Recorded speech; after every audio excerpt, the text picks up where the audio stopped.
अस्सलाम वालेकुम जी। Ehsan Abbasi mission and tourism club की तरफ से एक नई दिन के साथ आपको खुशामदीद कहता हूँ। एक नई खुशखबरी मिशन एंड टूरिज़म क्लब की तरफ से मकामी लोगों के लिए, सयाहों के लिए तो नहीं है लेकिन मकामी लोगों के लिए ये है कि हमने बारात सर्विस भी स्टार्ट कर दी है।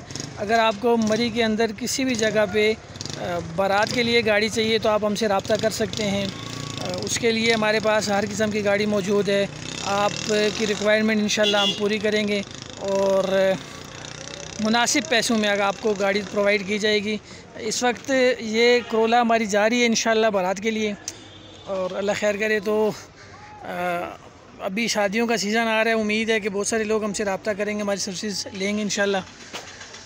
बाकी अड्डे के अगर आपको बताता चलूँ तो मेन जनरल बस स्टैंड जो मरी का है वहाँ पे हमारा अड्डा है फैसल मोड़ के साथ। बिल्कुल आप देख सकते हैं ये फैसल मोड़ है और ये हमारा अड्डा है, ऑफिस है मिशन एंड टूरिज़म क्लब का।